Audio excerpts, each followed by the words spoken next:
68 veces cobarde. Manuel Yáñez.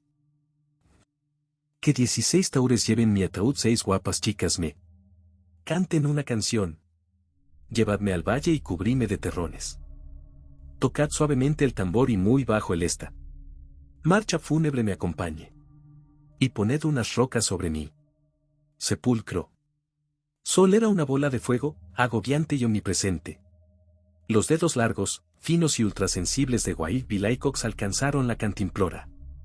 Antes de beber, se desabrochó la pequeña corbata que montaba sobre los 2 botones de su camina de algodón, antaño siempre almidonada e impecable, pero en aquel momento sucia de polvo y sudor. Levantó la cabeza, cerró los ojos y espantó un mal recuerdo. El agua produjo una tentación de náusea en su garganta acostumbrada al mejor whisky, y solo consumió la suficiente para eliminar la sequedad de los labios. Mientras, el caballo avanzaba al trote, con los belfos manchados de espuma y todo el negro cuerpo abrillantado por el calor tórrido del desierto. Jinete y montura ya no componían la estampa del arrogante centauro a cuyo paso las gentes de paz corrían a esconderse en los rincones más seguros de sus casas, a la vez que los indeseables asomaban sus rostros de buitres y sus risas de hienas para demostrar el servilismo que les unía al pistolero, cuyos Colts del 38, especialmente ajustados a las habilidades de su propietario, habían dado muerte a 68 personas. En aquel territorio todo carecía de pedestal humano, debido a que el polvo, la temperatura y un océano de tierra y rocas peladas solo admitían la lucha más desesperada por la supervivencia. Por eso el pistolero de 49 años llevaba un mapa, una brújula y las suficientes provisiones. Sin embargo, sus ojos de halcón mostraban unas bolsas que evidenciaban la falta de descanso físico y mental. El rostro tallado con escoplo adquiría una superior perversidad debido a una barba de 3 días y la línea de la boca, blanquecina y apretada, no necesitaba convertir en palabras el anuncio del veneno que encerraba. Buscó alguna zona de sombras en el terreno pedregoso por el que iba a adentrarse. Tiró de las riendas con crueldad, para arrancar a su caballo de una imposible somnolencia y llegó a donde quería en una rápida cabalgada. Luego, saltó al suelo, sujetó a la bestia en una pared rocosa, cogió las alforjas y marchó en busca de su descanso. Pero fue incapaz de dormir y de liar un cigarrillo. Debió convencerse de que no ejercía ningún dominio sobre su cerebro. Hacía tiempo que le temblaban los nervios igual que a un alcoholizado. Se mordió los labios, cerró los puños hasta clavarse las uñas en las palmas, estiró las piernas y se dijo que él era un hombre de temple lacerado. De pronto, como respuesta, su mente quedó inundada por una sonrisa delgada, cínica y desafiadoramente juvenil, a la vez que enardecía sus oídos el recuerdo de un grito: el viernes, a las 12:30, te espero en la calle principal de Canyon River. Viejo, procura entrenar tus dedos y engrasar esos Colts del 38, porque yo, Sam Ballard, me he propuesto heredar tu negra fama. Antes, más de 30 hombres de todas las edades habían pretendido lo mismo. Pero aquel coyote tejano era distinto a todos, porque exultaba juventud, se leía en sus ojos que no temía la muerte, y las muescas de sus revólveres proclamaban que había quitado la vida a una docena de pistoleros. Wild Bill le tuvo miedo, por eso se encontraba en el desierto, huyendo por primera vez en su vida. Quizás esa fuera la causa que inquietaba su ánimo y le impedía conciliar el sueño, o acaso tuvieran la culpa las pesadillas nocturnas que venían acosándole desde hacía varios meses. Todo debió comenzar aquella mañana que se despertó con los dedos pulgar e índice de la mano derecha casi agarrotados. No pudo creerlo. A lo largo de una hora de maldiciones y temblores, se vio bajo la evidencia de la edad y de los excesos a los que había sometido a su cuerpo. Más tarde, marchó en busca del médico, al que obligó con el cañón de un Colt del 38 a que le dijese qué significaba aquella dolencia. Es una pequeña artrosis, diagnosticó el viejo. Galeno. Sumergiendo la mano en agua caliente y con esta pomada recuperará la movilidad de sus dedos. Pero le aconsejo que no vuelva a probar el alcohol. ¿Puedo confiar en que no contará a nadie esto, matasanos?, preguntó amartillando una de sus armas. Se lo juro. Créame. Yo nunca he sido su enemigo, Mr. Hickok. Seguidamente, el pistolero se sometió a un régimen de enclaustramiento, hasta que se convenció de que su diestra volvía a ser como siempre. Y el primer día que pudo reanudar su vida normal, se cuidó de comprobar si el matasanos se había ido de la lengua. Terminó sabiendo que todos creían que su ausencia obedecía a algún viaje, no obstante, aquella misma noche, se encargó de meter 2 balas en la barriga al tipo que poseía una información demasiado peligrosa. El dueño de los dedos más rápidos del Far West. Pagaba así los favores que se le hacían. Un escalofrío le obliga a abandonar los recuerdos. La temperatura del desierto había descendido exageradamente por culpa de la noche. Se incorporó mirando a la luna menguante, dispuesto a proseguirla. Marcha. Desató al caballo, subió a la silla de montar y clavó las espuelas. Durante unos 20 minutos se sometió a una rápida cabalgada, como si pretendiera escapar de su propia conciencia. Pero este era un empeño imposible. Repentinamente, tiró de las bridas con fuerza, obligando a que su montura se alzara sobre las patas traseras, y se quedó atónito. Una muda maldición entreabrió sus labios y sus ojos expresaron el asombro impropio de un poker face. Intentando tragar una saliva inexistente en su boca reseca, extrajo el mapa del bolsillo interior de su chaqueta negra, donde también acostumbraba a llevar la ventaja de un diminuto Patterson del 34. Encendió una cerilla y buscó su exacto emplazamiento en el desierto. Pero no halló lo que buscaba, allí jamás se había encontrado ningún pueblo. Entonces, porque él estaba viendo un conjunto de casas, un depósito elevado de agua, una iglesia y 2 salones. Las siluetas de los edificios eran perfectamente identificables. Wyatt B. Laycox apagó el fósforo cuando estaba a punto de quemarse los dedos, y encendió otro para ver la hora en su reloj de cadena, las 4 de la madrugada. Pero en aquel núcleo humano bullían en multitud las luciérnagas de las ventanas y de las lámparas de los porches. Quizás sea un pueblo minero de los que crecen y se llenan de vida antes de que se enteren los que hacen los mapas, se dijo no demasiado convencido. Voy a comprobarlo. Esta vez prefirió dejar de clavar las espuelas en los flancos de su caballo. Se limitó a impulsarlo con las bridas, para que se moviera a un trote lento, cansino. Porque no era curiosidad el impulso que le movía a aquel lugar, sino una especie de magnetismo irresistible, el mismo que le obligaba en su juventud a buscar a ciertas mujeres, en efecto. Era esta misma pasión esclavizadora. ¿Qué voy a encontrar ahí, si mi instinto parece estarse metiendo en un fuego que yo tenía por olvidado? Se preguntó sin dejar de avanzar, sintiéndose muy inquieto. Sus nervios nunca pudieron ser totalmente de hielo. Siempre había matado arrastrado por la carencia de piedad del asesino al que le aterroriza su propio miedo. La inexpresividad de su rostro, su rígida forma de andar, su vestuario y los revólveres que relampagueaban en las cartucheras que se mantenían atadas más abajo de los muslos y muy cerca de las rodillas habían sido una máscara. Una máscara que había llevado puesta durante más de 26 años. Antes de entrar en aquel pueblo, les llegaron a los oídos las amargas estrofas de la balada de Cowboy S. Lamont.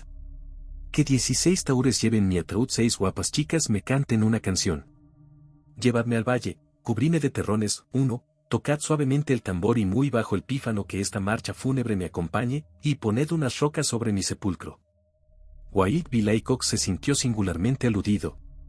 Y un escalofrío recorrió su columna vertebral en un asalto estremecedor que le forzó a tensarse sobre la silla de montar. Al mismo tiempo, a sus fosas nasales llegaron los olores característicos de la cerveza fresca, del whisky de 5 centavos el vaso, del champaña de $20 la botella, la brillantina y el fijapelo. De los camareros y los sensuales perfumes de las bailarinas, amalgama que terminó por fundirse en un solo aroma, acre, dominante y preñado de recuerdos que él no supo, en aquel preciso instante, valorar con exactitud.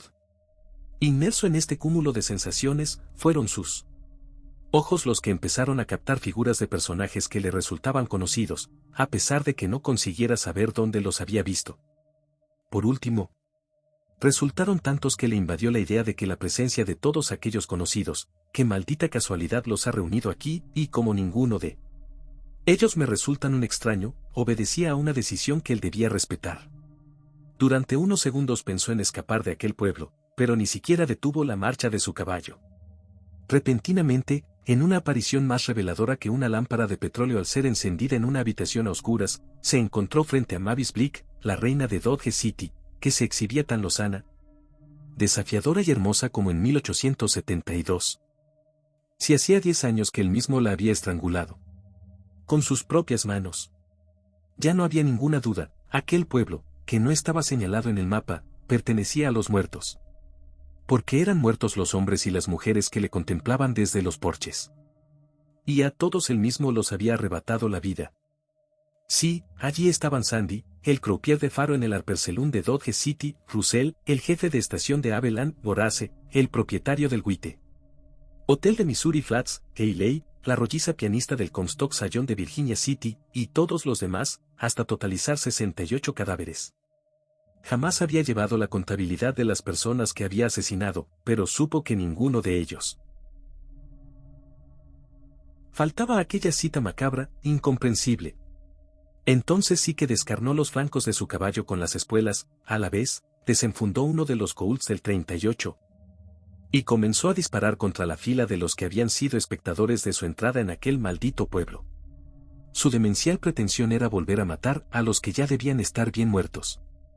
Al instante se dio cuenta de que estaba malgastando las balas, debido a que las gentes habían desaparecido, lo mismo que los ruidos, las luces y los olores. Todo parecía que jamás hubiese existido, se encontraba en una población desierta y silenciosa. ¿Qué ocurre aquí?, aulló con toda la fuerza que le proporcionaba su cólera de hiena racional, negándose a aceptar la locura. De pronto se tragó el deseo de seguir convirtiendo en grito su protesta. Desesperada, pero no supo contener esta pregunta: ¿acaso ha sido uno de los espejismos del desierto? Pero, detente, bestia maldita. A pesar de todos sus esfuerzos, no consiguió dominar a su montura hasta unas 2 millas del pueblo, ya que la había encabritado con el estrépito de los disparos y con las heridas originadas por las espuelas. Luego, se dio cuenta de que todo su cuerpo estaba empapado de sudor. Totalmente se había sentido aterrorizado. No. Yo jamás he conocido el miedo, y mucho menos el terror. Solo han sido unas visiones. Estoy cansado, llevo 2 días sin dormir y mi cabeza no me funciona demasiado bien, si no duermo lo suficiente. Sin embargo, había tenido que volver a gritar para conseguir autoconvencerse de que sus deducciones obedecían a la realidad más auténtica. Acto seguido, negándose a volver por los derroteros mentales que podían conducirle al reconocimiento de su cobardía, se dirigió hasta aquel grupo de edificaciones, que ya, definitivamente, parecían desiertas, abandonadas. Con el ceño fruncido, los labios apretados y las manos sujetas al cinturón, en la proximidad inconsciente de las culatas de los Colts del 38, dejó el caballo. Atado a la barra del porche del hotel, empujó la puerta de cristales y entró en un lugar sumido en la penumbra. Sobre el mostrador de recepción vio una lámpara de petróleo. La cogió sin mucha confianza y, enseguida, comprobó que su depósito no estaba vacío. Encendió la mecha, cuyo resplandor le permitió descubrir una inmensa capa de polvo, un sinfín de telarañas y el lógico aspecto de un lugar que llevaba muchos meses sin ser habitado. No obstante, al mismo tiempo que liberaba un soplido de tranquilidad, le llegó un hedor a tumbas, a cementerio en el que los cadáveres no hubiesen sido enterrados a la suficiente profundidad. Pero este retorno de la pesadilla fue muy breve, casi una intuición o una secuela de lo que había sufrido recientemente. Así que le resultó fácil creer que no debe sentirse afectado. Después, subió al primer piso. Las viejas maderas crujieron bajo sus botas. De unas rendijas brotaron las veloces sombras gordezuelas de 2 ratones y sobre la campana de luz pasaron unos murciélagos. En la primera puerta que abrí se encontró una cama de metal dorado, de alta cabecera, en la que parecían reír unos angelotes desnudos columpiándose en unas guirnaldas de flores y frutas, y que contaba con todo su equipamiento para echarse un buen sueño. ¿No es mejor esto que dormir en el suelo?, se preguntó el pistolero. Retiró la colcha tejida con hilos dorados, rojos y amarillos, y se encontró con una manta que al presionarla no despidió polvo. Sonriendo abrió la ventana, para remover la atmósfera, dejó la lámpara de petróleo en un pequeño aparador, se quitó las botas y el cinturón canana. Un chispazo de indecisión le asaltó al realizar este acto, aunque tardó muy poco en despreciarlo, y se echó en el lecho que le estaba aguardando. Casi al instante se vio apresado por una extraña somnolencia, que achacó al agotamiento. Pero se dio cuenta de la inusitada titilación de la llama apresada en la campana de cristal, y que una casi olvidada sensualidad enervaba todos los poros de su piel y ponía en fase de tensión todos sus músculos. Entonces, en el rectángulo de la puerta, casi en las sombras, apareció una mujer semidesnuda, solo llevaba una gasa imperceptible sobre la subyugante hermosura de su cuerpo. No debía contar más de 20 años, Lucía una impresionante cascada de cabellos rubios, sus pechos se asemejaban a dos grandes pomelos que hubiesen adquirido la facultad de vibrar y de rectarse. Su cintura era una completa tentación para unas manos que llevaban meses sin palpar la provocación de una hembra, sus móviles caderas encerraban la gracia de las más apetitosas bailarinas de San Francisco. Y en el horno de su pubis crecía la miel y el oro en un triángulo de vellosidad que emanaba efluvios de paraíso. Claro que Whitby Laycox nunca había sido un poeta, sin embargo, en aquel preciso instante, su sexualidad fue capaz de llegar a las cimas de la pasión, a la zona más alta, donde se acaba la posibilidad de seguir ascendiendo. Y por eso, cuando abrazó a la diosa, sus genitales eran un geyser de semen. Un semen que se le quedó petrificado, mientras sus testículos se volvían unas bolas vacías, disecadas, al descubrir que tenía entre sus brazos a un cadáver putrefacto. La cascada de cabello se había convertido en unos repelentes colgajos que aún se sostenían en los escasos restos de piel que quedaban en el cráneo, los pechos no existían.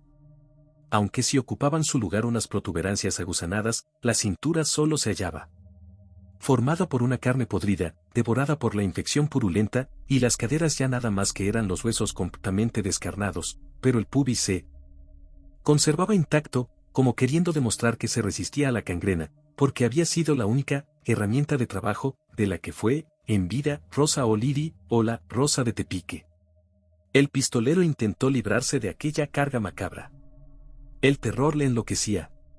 Sus brazos, sus piernas y todo su cuerpo se entregaron a la lucha, a la vez, no cesaba de aullar sonidos ininteligibles. Pero aquella boca, de labios destrozados por una especie de lepra, no se separaba de la suya. Súbitamente, desatando una sensación insufrible, tuvo la certeza de que varios gusanos estaban recorriendo la punta de su lengua. Con el corazón al borde del infarto, las fuerzas se le multiplicaron hasta el punto de que consiguió librarse del dogal que suponían los brazos infectos que le aferraban, sin embargo, no escapó a la inmensa náusea. Aunque había conseguido liberar sus labios de la mortal ventosa, por eso comenzó a vomitar y a escupir durante largos minutos. Sometido a esa reacción, le fue imposible darse cuenta de que la estancia se había llenado de espectros, de cadáveres animados de movimiento y que ofrecían todas las alteraciones que en sus carnes y en sus pieles, así como en sus ropas y en sus mortajas, habían causado el tiempo y la putrefacción. No obstante, a todos ellos los pudo identificar cuando levantó la cabeza, se le desencajaron los ojos y el terror le reveló que solo debía aceptar una verdad, esa que tenía delante. ¿Por qué?, susurró entre las babas biliosas que aún escurrían de sus labios. Como respuesta se vio atrapado por las manos. Solo eran huesos, de Herb Nestor, el recepcionista del Chita Hotel, por las de Dave Fowler, el conductor de la diligencia que cubría la línea Tepique, Independence antes de que llegase el ferrocarril, y por las de Roberte Riegel, el periodista del The Tulsa Telegraph. Eran auténticos esqueletos, pero el pistolero pudo identificarlos como si llevaran sus nombres escritos en el brillante y liso frontal de sus cráneos. Ya no peleaba, ni protestaba. Porque todo él era un temblor, un agónico estertor imposible de transformarse en un sonido audible. Se vio sacado de la habitación igual que si fuera un colgajo inerte. Carecía de fuerzas para sostenerse, se le habían aseado. Los intestinos, los excrementos y la orina le escurrían por las piernas dando prueba de su cobardía, y nada más que era una conciencia aterrorizada, que ni siquiera poseía el derecho a alejarse de lo que estaba ocurriendo, dando un salto hacia la locura o la amnesia. Parecía que era locura todo aquello que le rodeaba. Y le dominaba, al mismo tiempo, sus rodillas golpeaban contra los viejos peldaños de la escalera, su cabeza se le vencía sobre el pecho, esa baba de epiléptico en trance seguía manando de sus labios. Y se iba dando cuenta de que cada vez eran más los cadáveres vivientes que le arrastraban. El macabro recorrido finalizó en el comedor del hotel. Le pusieron de pie, apoyándole contra la pared. Y así pudo ver el lugar que había sido convertido en una espeluznante sala de juicios. Quiso cerrar los ojos, para hallar refugio ante tanto horror, y los párpados no le obedecieron. Porque allí se encontraban, nuevamente, sus 68 víctimas, y todos le estaban mirando a pesar de que la mayoría no contaban con globos oculares en sus calaveras. Presidía la mesa del presidente del tribunal el más indicado de todos aquellos espectros hediondos y horripilantes, el juez Jeremías H. Patrie, que había sido titular del juzgado de Abilene hasta 1879. Sobre su esqueleto llevaba una toga harapienta, también putrefacta.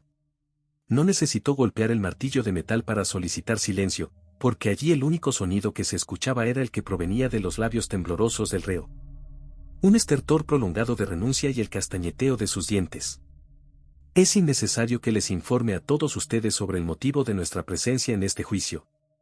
Comenzó a decir el muerto con una voz tan silbante como el viento al pasar por la copa de un gigantesco ciprés de cementerio, lo que no le restaba capacidad de comunicación. Aquí falta la bandera de nuestro país, la Biblia y los abogados, tanto el defensor como el fiscal, porque todos nosotros ya pertenecemos a otro universo.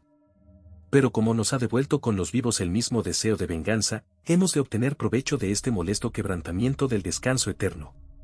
Cada uno de nosotros debe su muerte a esta víbora humana, un asesino que ha venido engañando a todo el mundo con una ficticia leyenda de pistolero de nervios de acero y corazón justiciero. Cuando todos nosotros sabemos que siempre se ha valido de la traición, de la ventaja y del engaño. ¿Por qué es un cobarde? No. No es cierto, balbuceó Wild Bill Cox, en una reacción que probaba la fuerza que aún le mantenía en pie. ¿Acaso te atreves a afirmar, ante 68 testigos de cargo, que nuestras muertes fueron cara a cara y en defensa propia? Le desafió el juez muerto. Obstaculizabais mi camino, de una manera o de otra. Tuve que quitaros la vida, porque suponíais un gran peligro para mí. ¿Peligro? Ahí se encuentra tu hermano pequeño, Ralph, y tus tíos, Lorne y Harold. Más allá puedes ver a Clara Starr, a Lorena Olding y a Rosa O'Leary, la Rosa de Tepique. ¿Te atreves a negar que todos ellos no te amaron? Quisieron cambiar mi destino, imponerme sus decisiones. Además, sabían demasiado de mí, y los mataste para que no deformasen la imagen. ¿Qué te habían fabricado los escritores de esas novelitas que se venden en el este por 5 centavos, y porque eres un monstruo sediento de sangre? Creo que ya es innecesario que sigamos con el juicio. La condena solo puede ser una. Wild Bill Cox, tendrás que enfrentarte en un duelo a muerte, sin trucos ni engaños, al joven Sam Ballard. Por si lo has olvidado, te recuerdo que tienes una cita con él a las 12:30 del viernes, en la calle principal de Canyon River. Súbitamente, se hizo un silencio inmenso, se apagaron las luces, se desvaneció el hedor a cementerio poblado de cadáveres putrefactos y la oscura soledad se transformó en una tenaza insoportable. Sin embargo, el pistolero tardó en darse cuenta de que le habían dejado solo. Luego, alzó la cabeza, sus ojos escudriñaron las sombras y, al cabo de unos minutos, se dio cuenta de que se encontraba en la cama. Esto le condujo a suponer que todo lo ocurrido obedecía a una pesadilla. No obstante, saltó al suelo, se vistió precipitadamente, se colocó a conciencia el cinturón canana, después de comprobar que los Colts del 38 seguían cargados, y salió del hotel. Una vez se encontró en el porche, sin saber realmente por qué lo hacía, sacó de sus alforjas un Western Book, novelita del oeste, que un editor de Nueva York venía dedicando a las hazañas del pistolero más famoso del Far West. Y leyó la presentación. No tengas miedo. No te asustes, hermosa. Ya estás a salvo en brazos de Wild Bill Cox, que está siempre dispuesto a arriesgar la vida, y a morir incluso, por una bella mujer. Una sonrisa de vanidad se asomó a sus labios, montó lentamente en su caballo y puso rumbo hacia su responsabilidad. Estaba seguro de su victoria. Por eso ni siquiera acusó el cansancio, ni le volvió a herir el recuerdo de las terroríficas pesadillas, durante todo el largo recorrido a Canyon River. Y en qué enorme envanecimiento se sumergió al comprobar la enorme expectación que le aguardaba. En cuanto se le vio aparecer, las apuestas se situaron de inmediato en un porcentaje de 9-1 a su favor. No obstante, se le dejó que se preparara meticulosamente, como si de un caballo de carrera se tratara. Allí se encontraban los principales periodistas del país, y hasta un famoso novelista europeo. Algunos llegaron a decir que se trataba del propio Charles Dickens, lo que suponía que la leyenda iba a cobrar un testimonio indestructible de autenticidad. A las 12:28, Wild Bill Cox descendió por las escaleras del Gold Saloon. A los artistas Russell y Remington jamás se les hubiese ocurrido pintar un pistolero tan desafiadoramente arrogante. Todos los espectadores se quedaron sin habla, estupefactos. Y la parálisis general, quietos los vasos e inmóviles los dedos del pianista, permitió que resonase el tintineo de las espuelas de plata del legendario pistolero. Después, bajo un sol de castigo y con un público que ni siquiera parpadeaba, los dos duelistas se situaron frente a frente. El senador Eugene M. Parkinson se encargó de la cuenta, cuidándose de espaciar los 3 números en intervalos de 15 segundos exactos. Sin embargo, al llegar al 2, se produjo un desenlace inesperado, revelador. No, no. Yo no quiero morir así. Mis dedos son viejos.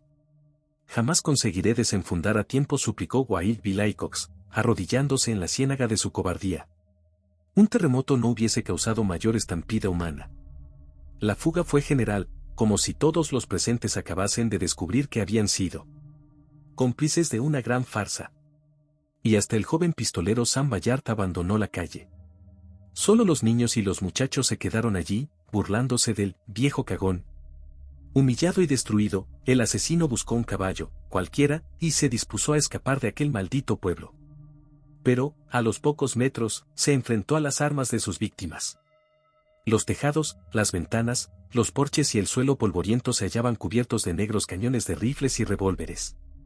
Pero nada más que se escuchó un disparo, y el cobarde cayó a tierra abatido por 68 balas justicieras.